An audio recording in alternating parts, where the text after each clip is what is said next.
Madame, Monsieur, ravi de vous retrouver pour cette session d'information. Bienvenue à tous sur Gabon 24. Commençons avec la page du Gabon et c'est en bref et en images. Actualité présidentielle, le chef de l'État a reçu ce lundi un émissaire ougandais et en lien avec la Journée internationale des réfugiés célébrée ce mardi.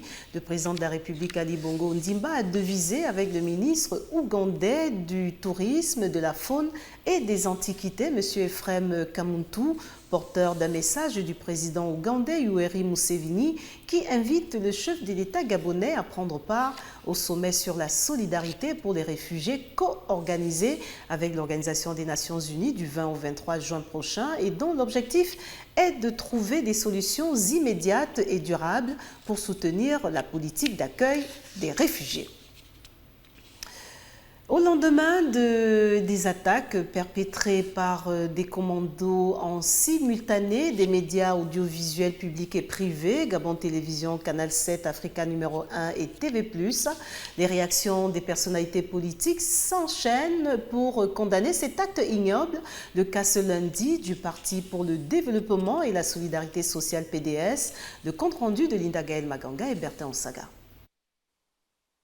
L'attaque de médias audiovisuels privés et publics du Gabon vendredi 16 a fait réagir certains acteurs et partis politiques. C'est le cas du Parti pour le développement et la solidarité sociale, PDS, qui a condamné un acte qui menace la sécurité des citoyens gabonais.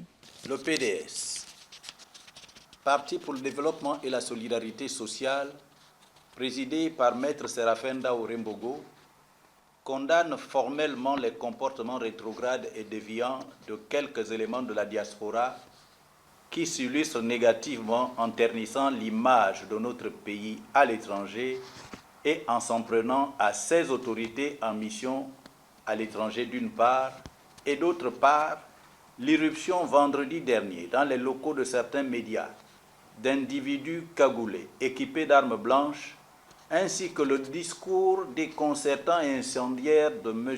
Abba Minko Roland Désiré visant à la déstabilisation des institutions de la République.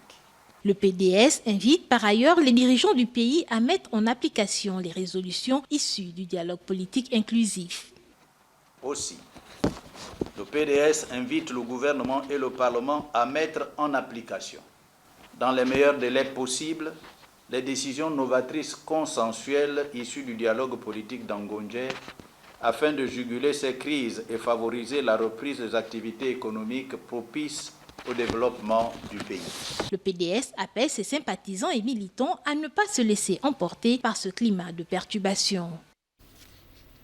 Traditionnelle conférence de presse du ministre d'État en charge de la communication, porte-parole du gouvernement, ce lundi à la maison Georges Rahuiri de Libreville. Et comme il fallait s'y attendre, Alain-Claude Bilibizé est revenu sur l'appel à la violence lancé vendredi dernier par Roland Désiré Abba Minko, l'ex-candidat à la présidentielle au Gabon. Le gouvernement appelle le camp de Jean Ping à condamner les violences perpétrées dans des rédactions et à abandonner les discours de violence. Les détails dans ce compte-rendu de Chimène Sandra Senghon, Francis Ifunda et Peter Mafumbi. Pour le porte-parole du gouvernement, les discours de violence émis par Jean Ping et les autres membres de sa galaxie sont à l'origine des actes de violence observés vendredi dans les rédactions par des commandos encagoulés et armés, visiblement à la solde de Roland Désiré Abba Minko, ancien candidat à la présidentielle de 2016. Pour le gouvernement, Jean Ping doit condamner ces faits afin de prévenir ce genre de situation. Nous voulons entendre M. Ping dire qu'il condamne toute forme de violence. Il ne s'agit pas de dire « je ne me reconnais pas ». Je ne me reconnais pas, ça ne veut rien dire. Nous voulons que ce monsieur condamne publiquement la violence, quelle qu'elle soit. Et que naturellement, il appelle ses partisans à abandonner la violence comme expression politique. Parce que chacun a pu observer, et je le redis, que c'est depuis son entrée en politique, et vous l'avez noté comme moi, que la violence s'est intégrée dans notre pratique politique comme un élément déterminant. La violence doit être marginalisée en politique, ça ne peut pas être un élément central. L'intrusion des commandos encagoulés dans plusieurs rédactions de la capitale gabonaise met en évidence la perméabilité de ces administrations. nous recevons la direction de Gabon Télévision avec tout le conseil d'administration pour naturellement renforcer les mesures de sécurité. Nous en ferons de même pour Africa numéro 1. Le ministre de la Défense et le ministre de l'Intérieur, à la demande des responsables de TV+, ont décidé de renforcer la sécurité de cette télévision et de toutes les autres télévisions qui en feront la demande. Alain-Claude Billy-Binzé a évoqué l'importance de la participation très prochainement du chef de l'État, Ali Bongo Ondimba, au sommet de la solidarité pour les réfugiés organisé par l'Ouganda et les Nations Unies les 22 et 23 juin 2017 à Kampala. J'en viens à ce communiqué de presse signé par le ministre d'État Alain-Claude Billy-Binzé et pour rappel, en date du 21 septembre 2016, la République gabonaise a saisi le procureur de la Cour pénale internationale, le CPI, aux fins d'apprécier une série d'actes graves commis sur son sol et incitant à la violence à l'occasion de l'élection présidentielle d'août 2016. Eh bien, ce mardi 20 juin, le Gabon accueille finalement une délégation du bureau du procureur de la CPI. Depuis quelques jours, sur les réseaux sociaux et les médias classiques, des voix s'élèvent pour dire que le gouvernement craint l'arrivée de la CPI. Eh bien, notre rédaction vous propose un retour sur cet élément datant du 30 septembre 2016 qui fait la genèse de l'arrivée de la CPI à Libreville et c'est signé Marina Boissa. Les événements malheureux qui ont suivi l'annonce de la réélection d'Ali Bongo Ondimba à la présidence de la République du Gabon le 31 août dernier avaient plongé le pays dans une crise post-électorale. Les partisans du candidat malheureux Jean Ping avaient pris d'assaut les rues de la capitale gabonaise Libreville et plusieurs autres villes du pays, incendiant et cassant des bâtiments publics et privés, causant de nombreux désagréments. Puis, les affrontements entre manifestants et forces de l'ordre avaient entraîné la mort de plusieurs citoyens. Compte tenu de l'importance de cette crise, le gouvernement gabonais a saisi la Cour pénale internationale le 21 septembre dernier afin d'ouvrir une enquête, lui faisant part de faits relevant de l'incitation à commettre le crime de génocide et de crime contre l'humanité, attribué aux militants favorables au candidat d'opposition arrivé second à ce scrutin présidentiel. La procureure de la CPI, Fatou Bensouda, a répondu favorablement à la requête de l'État gabonais, affirmant dans un communiqué que son bureau procédera à un examen préliminaire de la situation afin de déterminer si les critères imposés pour l'ouverture d'une enquête sont réunis.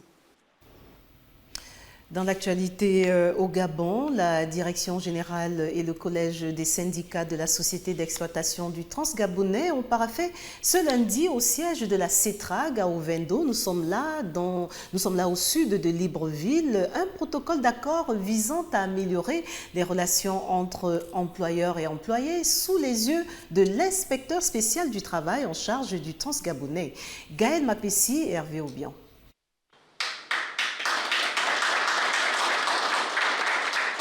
C'est officiel. Après plusieurs jours de négociations, le protocole révisé pour améliorer les relations entre employeurs et employés de la société d'exploitation du Transgabonais a été signé ce lundi à Ovendo, dans le sud de Libreville. La convention collective est un document qui régit les rapports spécifiques entre l'employeur et ses travailleurs. Pour le cas spécifique de CETRAG, cette convention que nous avions négociée régit ces rapports-là. La situation aujourd'hui était que CETRAG, étant une entreprise qui est dans la réforme, elle a bien voulu mener avec ses travailleurs cette réforme-là dans le cadre de ses relations professionnelles. Signé pour la première fois en 2012, le nouveau protocole enregistre plusieurs avancées. Pour les travailleurs de la CETRAG, le bout du tunnel a été atteint. Négocier, c'est tirer le maximum de l'autre, mais on ne peut pas tout avoir. Et c'est un message ici que je profite de lancer à nos autres travailleurs qui n'ont pas pu prendre part à ces travaux, de ne pas penser que nous n'avions pas pu faire ce que nous avions. C'est ça le rôle de négocier.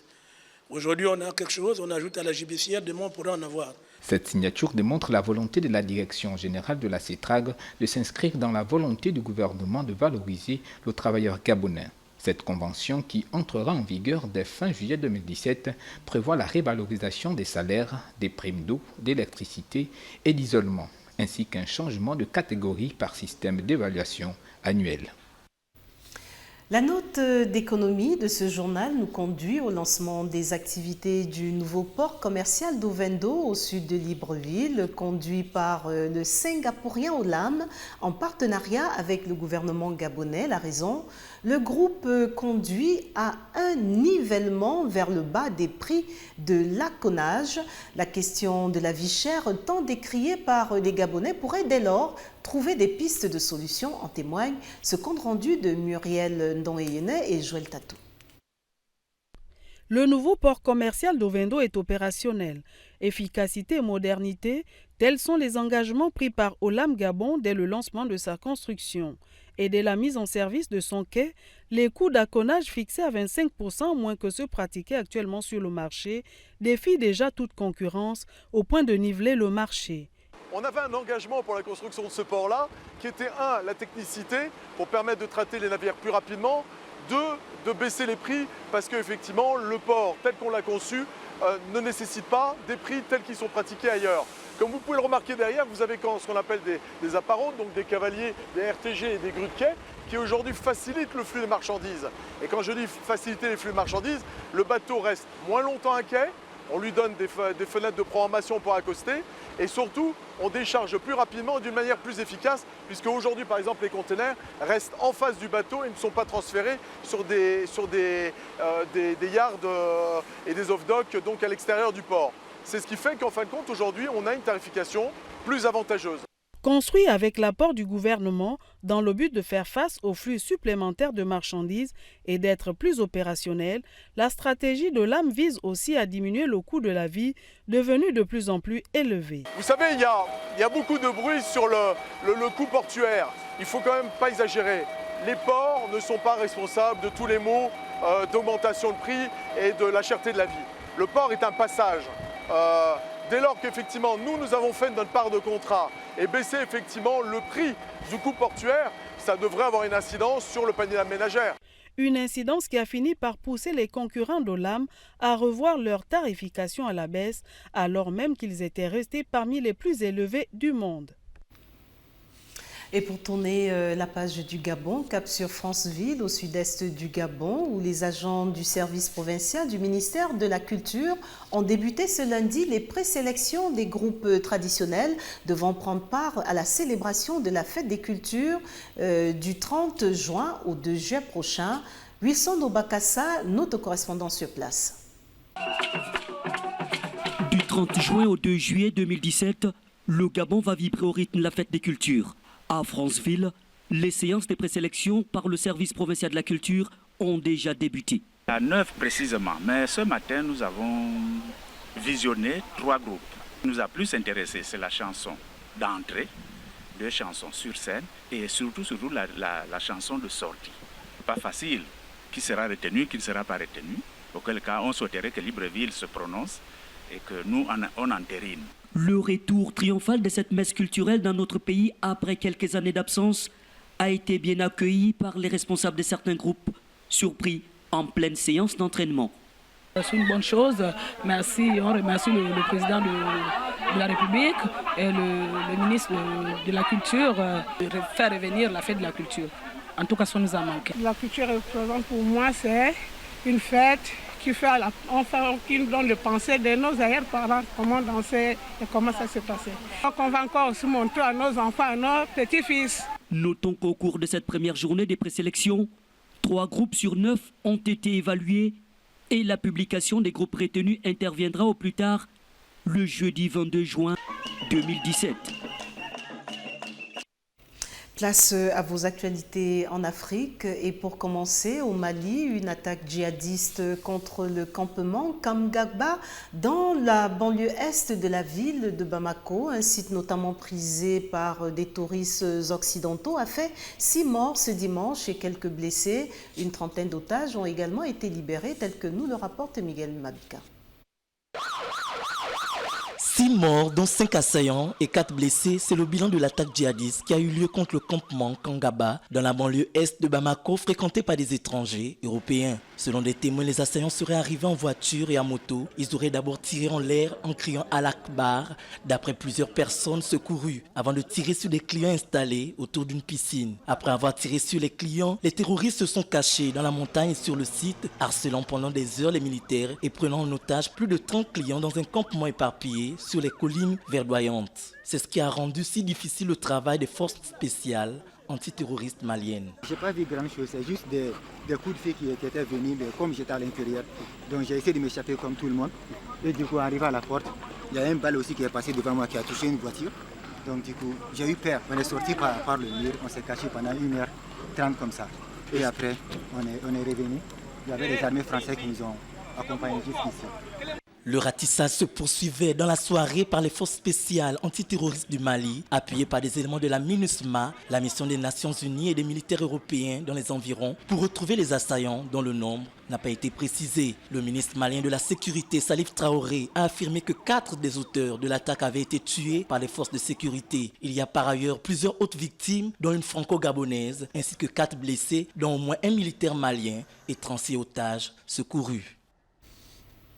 Et pour être plus complet sur cette actualité, ce sont 2 franco-gabonais qui ont été tués lors de cette attaque, une femme et un homme qui auraient succombé à une crise cardiaque. Le ministère des Affaires étrangères s'attelle à recueillir plus d'informations sur cette actualité. Refermons la page Afrique avec cette note de musique, et c'est en République démocratique du Congo pour le festival Jazz Kif Bokolo Musique Internationale. Des pionniers de la rumba route des années 50 sont de retour sur les scènes internationales pour 2 concerts inédits avec des anciens de l'âge d'or de la musique africaine. Miranda Ngué s'en fait l'écho. Bokolo Musique Internationale, vétéran de la rumba congolaise, remonte sur scène pour le festival Jazz Kif de Kinshasa. Avant un concert annoncé à l'étranger, le premier pour eux depuis 2003, au Festival des 5 continents de Martigny en Suisse, le 24 juin. Leur leader, Bikunda, qui aura ses 80 ans l'année prochaine, a fait ses classes en fond avec le grand Wendo Kolosoi. J'ai dit en direct quel festival. Il y a 5 continents. Donc l'orchestre va nous tambour la micole qu'il y a au temple. Donc en Espagne, dans le monde, qui c'était, mais Bokolo Musique Internationale, Banawen. Bokolo Musique Internationale, comme indique leur nom, sont sans conteste les pionniers de la musique des années 1940 à 1950. Leur musique est un mélange de rumba, cha-cha-cha et tango made in Kinshasa. Pour Willy Makonso, membre du groupe Bokolo Musique, le succès de leur musique réside en quelques mots. Le travail d'abord, nous travaillons dur, pas de blague. C'est pourquoi notre retour sur scène est irréversible. Donc en 2018, ce sera encore grandiose. Nés sur les rives du mythique fleuve Congo, les pionniers ou ancêtres constituent la plus grande de rumba congolaise, jouant sans relâche dans les quartiers de Kinshasa. À près de 80 ans, les derniers membres de l'âge d'or de la musique congolaise transmettent avec philosophie une rumba authentique en langue bantoue. Le Royaume-Uni et l'Union européenne ont donné ce lundi le coup d'envoi officiel des négociations du Brexit à Bruxelles, se promettant d'être constructifs lors de ces tractations historiques que le gouvernement britannique aborde en situation de fragilité. Le récit de Gaël Mapissi. Un an après le séisme du référendum qui a scellé le retrait britannique, les 2 parties disposent de moins de 2 ans pour organiser ce divorce inédit, aux implications aussi bien économiques que géopolitiques, après plus de 40 années d'une adhésion tumultueuse. Nous avons des lignes directives communes. Nous allons, les 27 États membres, adopter une approche unie. Nous sommes en train d'examiner attentivement les souhaits et les idées venant de la Grande-Bretagne. Et bien sûr, nous allons défendre nos propres intérêts et obtenir un bon accord. Mais en ce premier jour de discussion, il est trop tôt pour déjà spéculer sur la manière dont les négociations pourraient finir. Longue poignée de main pour les photographes, quelques sourires, les brèves allocutions devant la presse. Le négociateur en chef de l'Union européenne, Michel Barnier, a accueilli le ministre britannique du Brexit, David Davis, à 9h GMT ce lundi au siège de la Commission européenne à Bruxelles. L'occasion pour la chancelière allemande de rappeler qu'un accord heureux et pour l'intérêt des deux parties doit être trouvé. J'aimerais que nous parvenions à un bon accord qui soit dans l'intérêt des deux parties. Mais nous, les 27, nous allons formuler nos intérêts très clairement et espérons-le ensemble. Selon Michel Barnier, les négociations devront être bouclées autour d'octobre 2018 pour laisser le temps ensuite au Parlement européen et britannique de ratifier l'accord du retrait prévu pour fin mars 2019. Une note de sport, et c'est au Gabon. La Fédération gabonaise de boxe, désormais affiliée à la prestigieuse World Boxing Council.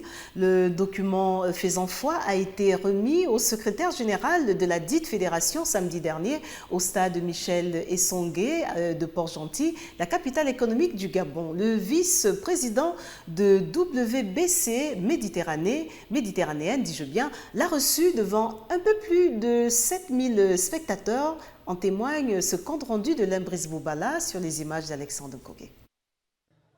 L'acte reconnaissant l'affiliation entre la prestigieuse organisation internationale de boxe professionnelle WBC et la Fédération gabonaise de boxe a été remis officiellement ce samedi 17 juin 2017 au stade Michel Essongué de Port-Gentil par le vice-président de cette organisation au secrétaire général de la FEGABOX. Le geste n'a pas laissé insensible le président fédéral, visiblement heureux d'avoir, en plus de cette affiliation, eu la ceinture WBC. Ça fait chaud au cœur pour le nouveau président que je suis, de débuter ma présidence avec ce genre de reconnaissance, surtout que je ne m'y attendais pas. Donc ça nous va droit au cœur. Et j'espère qu'on sera à la hauteur et qu'avec le partenaire qui est Yoka, les choses évolueront de mieux en mieux. Voilà qui est plutôt encourageant pour la grande famille de la boxe gabonaise qui voit ses efforts récompensés. Taylor est l'ambassadeur de la boxe gabonaise au niveau national et international. Et je me réjouis qu'il y ait une relève qui se profile à l'horizon, notamment la personne de M. Nzoué, qui pour moi est une très très bonne valeur, une valeur très intéressante, qui je pense dans les années à venir, peut-être dans les mois à venir, devrait faire parler de lui. Disons qu'il est de mon devoir de promouvoir les nouveaux talents, de les ramener au sein de la fédération et d'en faire, si possible, des membres de l'équipe nationale. Ce championnat WBC méditerranéen qui a vu la victoire de Taylor Mabika sur Alexandre Jour en lourd léger permet à la grande famille gabonaise de rêver mieux, c'est-à-dire avoir un champion du monde WBC. Madame et messieurs, c'est sur cette note de sport que prend fin cette session d'information. Au nom de toute l'équipe, merci de nous rester fidèles. L'information continue sur Gabon 24, mais en attendant, n'oubliez surtout pas que quoi qu'il arrive entre-temps, gardez le sourire. Au revoir.